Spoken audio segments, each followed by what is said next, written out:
তেমনিভাবে যারা শাসক ক্ষমতার জন্য ইসলামকে পরিত্যাগ করে তারাও তো কাফের। এরা কারা? ইসলামের বিভিন্ন অংশ পরিত্যাগ করে বিভিন্ন জাহিলিয়ত নিয়ে আসতে পারে, যারা নিয়ে আসতে পারে ধর্ম নিরপেক্ষতাবাদের নামে সেকুলারিজম যেটা চালু, নাম দিছে ধর্ম নিরপেক্ষতাবাদ, এটা মিথ্যা নাম, এই অনুবাদটা কখনো করবেন না। এটা হলো ধর্মহীনতা, এটা শুধু ইংরেজি বলবেন, সেকুলারিজম বলবেন, কারণ সেকুলারিজমের অর্থ হচ্ছে লা দিনী, যারা দিন মানে না, এটা মূল অর্থ। এটা মানে দিনের সাথে যার কোনো সম্পর্ক রাখে না তারাই হচ্ছে সেকুলার। এখন বাংলা ভাষায় এই দুষ্ট লোকেরা অনুবাদ করেছে ধর্ম নিরপেক্ষতা। না, ধর্ম নিরপেক্ষতা তো সবাই তো নিরপেক্ষ থাকতেই চায় কার সাথে। হ্যাঁ, ইসলাম নিরপেক্ষতা অর্থ এটা বোঝায় যে সে যদি তার ধর্মে থাকে, বাড়াবাড়ি না করে, এবং সে যদি কোনো ইসলামের বিরোধিতা লিপ্ত না হয়, তাহলে তাকে একটা সময় পর্যন্ত ছাড় দেওয়ার সিস্টেমে অনুমোদন আছে, দিন বুঝা পর্যন্ত। এবং যদি কোনো সে যুদ্ধে লিপ্ত হয় তার সাথে যুদ্ধ করতে হবে, নিরপেক্ষ থাকা যাবে না তখন। নিরপেক্ষ বলে তুমিও আল্লাহর ইবাদত করো, আমি বিষ্ণুর ইবাদত করি, চলো আমরা মসজিদে যাই, সবাই ইবাদত করি, এটা নিরপেক্ষতা না, এটা হচ্ছে হীনমন্যতা, এটা হচ্ছে ইসলামকে পরিত্যাগ করা। যে কেউ এটা করবে ইসলাম পরিত্যাগ করার কাজের মধ্যে সে লিপ্ত হয়েছে, কারণ একই জায়গাতে দুইটা চলতে পারে না। কুলিয়া আইয়ুহাল কাফিরুন লা আ'বুদু মা তা'বুদুন ওয়ালা আনতুম আ'বিদুনা মা আ'বুদু ওয়ালা আনা আ'বুদু মা আ'বাদতুম ওয়ালা আনতুম আ'বিদুনা মা আ'বুদু লাকুম দীনুকুম ওয়ালিয়া দীন, লাকুম দীনুকুম ওয়ালিয়া দীন। অনেকে এটা অনুবাদ করে তোমাদের হিসাব তোমাদের, আমাদের হিসাব আমাদের। এত ফেসালে যাওয়ার দরকার নেই। বাস্তবে হচ্ছে দিন আলাদা, ইসলাম আলাদা, অন্য দিন আলাদা। কেউ যদি কোনো ইসলামের সাথে অন্য দিনকে মিলাতে যায় সে ব্যক্তি কাফের হয়ে যাবে।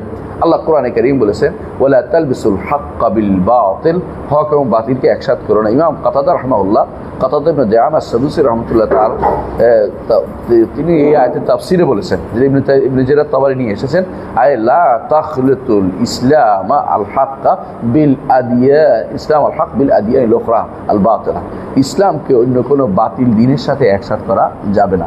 এই জন্য ইসলামের সাথে একসাথে মিলিয়ে যে ব্যক্তি কোথাও কোরআন পাঠ করবে, তো আপনাদের দায়িত্ব কোরআন পাঠ করার পরে যদি কোথাও যদি কোনো ত্রিপিটক পাঠের জন্য বা গীতা পাঠের জন্য কাউকে আমন্ত্রণ জানানো হয়, আপনাদের দায়িত্ব হবে সেখান থেকে ওয়াক আউট করা, যে এটার প্রতিবাদে আমি বেরিয়ে গেলাম। ইসলাম এবং অন্য ধর্ম একসাথে চলতে পারে না, এটা ইমানদারের দায়িত্ব, একসাথে চলতে পারে না। এটা যদি কোনো সংবিধানে লিখিত থাকে সে সংবিধান হচ্ছে শয়তানের সংবিধান, এবং এটা যদি কোনো ব্যক্তি পাশ করে থাকে সে ব্যক্তি শয়তানি পাশ করিয়েছে। এটার জন্য কোনো ইমানদার চুপ করে বসে থাকতে পারে না। প্রত্যেকটি ইমানদার দায়িত্ব হলে প্রতিবাদ করা এবং এখান থেকে বেরিয়ে যাওয়া। দুর্ভাগ্যবশত এই সাহসটুকু মানুষের না, ইসলাম প্রতিষ্ঠার জন্য তারা দুনিয়াতে লেগে বসে আছে, অতটুকু সাহস করে কথা বলতে পারে না। কেন বলবে না? এটা তো হকের কথা, এটার জন্য মরে গেলে তো শাহাদাতের মৃত্যু পাবে। আর এটার বাইরে অন্য কোনো জায়গা দখলের জন্য মরলে তো কিছুই হবে না। এটা তো মূল জিনিস, এটা তাওহীদের জায়গা, ইমানের জায়গা, এখানে তো ছাড় দেওয়ার কোনো সুযোগ নাই। এখানে যারা ছাড় দিয়ে বসে আছে এরপরে আর কোনো কিছু তারা কিছুই প্রতিষ্ঠা করতে পারবে না। মনে রাখবেন, একবার যদি কোনো আপনার লজ্জা নষ্ট হয়ে যায় কোনো নারী, সেই নারীকে দ্বিতীয়বার লজ্জা দেওয়া যায় না। আমি কথা বুঝাতে পারছি? একবার যদি ইসলাম থেকে আপনি বড় ইসলামের মূল তাওহীদ থেকে আপনাকে দূরে সরাইতে পারে, বাকিগুলি আস্তে আস্তে সরানো কোনো ব্যাপারই না।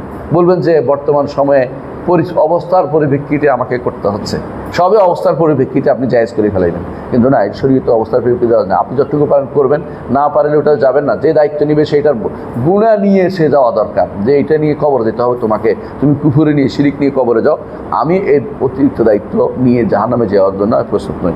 আমি কি বুঝাতে পারছি? ইসলাম লিল্লাহ অর্থ বুঝছেন?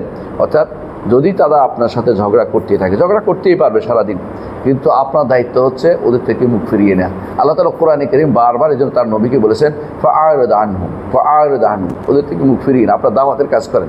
যে ঝগড়া করছে ও থাক, ঝগড়া করতে থাকুক। আমি যারা ঝগড়া করে না তাদের সাথে আলোচনা করি, তাদেরকে দাওয়াত দিতে থাকি, দাওয়াত দিতে থাকেন। ঝগড়ায় লিপ্ত হলে সারাদিনে শেষ হবে না। নবীরা দাওয়াত দিতে বেশি, ঝগড়া করতেন না। মুহাম্মদ রাসূলুল্লাহ সাল্লাল্লাহু আলাইহি ওয়াসাল্লাম তার জীবনে মক্কার জিন্দেগিতে আপনি একটু দেখেন, কারো সাথে বিতর্কে লিপ্ত হয়, কারো সাথে বিতর্কে লিপ্ত হয়। নাসারারা আসছে, তিনি বিতর্ক করেছেন, আসছে তার কাছে বিতর্ক করার জন্য, বিতর্ক করেছেন, দিন মানে নাই, বলেন নাই যে মানো নাই কেন, অতটা আমি হেরে গেলাম বা এটাই তো নাউজুবিল্লাহ, এমন কিছু নাই। কি বলছে? তো মুবাহালা করো। মুবাহালা আমাদের জন্য জায়েজ নাই, আমাদের জন্য নিয়ম নাই এটা, কারণ আমরা এই পর্যায়ে যাওয়ার দরকার নেই। আমাদের দিন হক, রাসূল আমাদেরকে হক দিন দিয়ে গেছেন, পরিপূর্ণ দিন দিয়ে গেছেন। এখন মুবাহালা করে হকের জন্য পরীক্ষা করার দরকার নেই। পরীক্ষা করার দরকার নেই, আমারটা হক, তুমি মানলে মানো, না মানলে তুমি উঠে চলে যাও, তোমাকে আমি মানাতে বাধ্য নই। কিন্তু যারা মানে আয়াতে না, যারা আমার আয়াতের উপর ঈমান রাখে তাদেরকে শুধু আপনি শোনাতে পারেন, সবাইকে আপনি শোনাতে পারবেন না। আল্লাহ তাআলা কোরআন কারীমে যেন বলছেন ওমা আনতা বিমুসমিইন মান ফিল কুবুর, কবরে যা যা আছে তাদেরকে আপনি শোনাতে পারবেন না। এরা কবরের অন্ধকারে লিপ্ত, এরা কোনোদিনও শুনতে পাবে না। এদেরকে আপনি সারা দিন বললেও তাদেরও মাথার ভিতরে যেটা আছে ওইটাই বলবে। তো এদেরকে বাদ দিয়ে আপনি এমন মানুষদেরকে বলেন যারা শুনবে, তাদেরকে আপনি বলেন। আল্লাহ তাআলা কোরআনে কারীমে যদি দেখেন সূরা আবাসা ওয়া তাওয়াল্লার মধ্যে কি বলছে, কি বলেছে?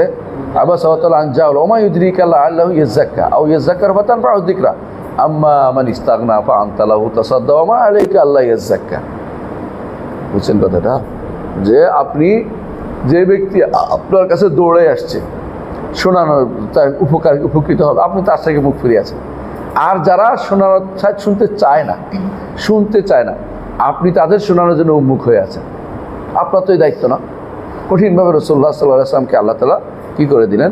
স্মরণ করিয়ে দিলেন যে আপনার দায়িত্ব হচ্ছে বলে যাওয়া। ওমা আলাইকা ইল্লাল বালাগুল মুবিন, ওমা আলাইনা ইল্লাল বালাগুল মুবিন। নবী রাসূলদের এই দায়িত্বই ছিল। এই দায়িত্বগুলি যদি কোনো কেউ পালনে যথেষ্ট। আপনার আমার এই জন্য দায়িত্ব হচ্ছে মসজিদে, মাদ্রাসায়, যেখানে আছেন সেখানে শুধু বলে যাওয়া। বিরোধী কে আসলো শুনবেন না, কানও দিবেন না, ব্লক করে রাখবেন। বুঝলেন না কথাটা? হক কথা বলবেন, বাকিটা ব্লক করে রাখবেন। হে শুনুক আর না শুনুক। কুফরিতে ভর্তি হয়ে গেছে এক একটা গোষ্ঠী, তারা মাঝে মধ্যে নিজের দেশ রক্ষার্থে, নিজের কর্তৃত্ব রক্ষার্থে, ক্ষমতা রক্ষার্থে অন্যের সাথে যুদ্ধে লিপ্ত হয়। আপনি এদের পক্ষ নিয়ে নিজেকে কেন কলঙ্কিত করছেন? আপনি হকটা বলে দেন।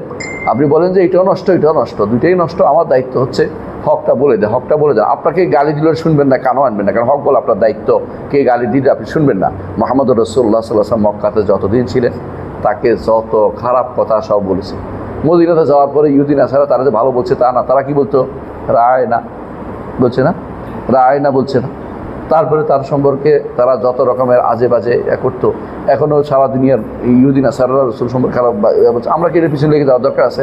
আমাদের দরকার হচ্ছে ওরা যা বলতে গালিগালাজ হচ্ছে, সবসময় গালি হচ্ছে যারা দেয় তারা হচ্ছে হেইরাতুল আজিজিন, অপারক যারা, তাদের অস্ত্র হচ্ছে গালিগালাজ। যারা ইমানদার কখনো ফাহাশ হয় না, সাব্বাব হয় না, ইমানদার গালি দেয় না, ইমানদার কোনো অশ্লীল হয় না। অশ্লীল শব্দ ইমানদারের জন্য মানায় না। আমি কথা বুঝতে পারছি? ইমানদার হকটা বলে, না হলে চুপ থাকে। আর অশ্লীল ওই ব্যক্তি যে ব্যক্তি কিছু জবাব দিতে পারে না, এই জন্য মুখ চলতেছে। আপনি দেখবেন কিছু মানুষ আছে যখন হকের কথা বলবেন আপনাকে ইহুদির দালাল, আপনাকে ওইটা পাট্টার দুনিয়ার আজেবাজে কথা বলতেছে। এর বিপরীতে কিন্তু আমরা কি বলবো?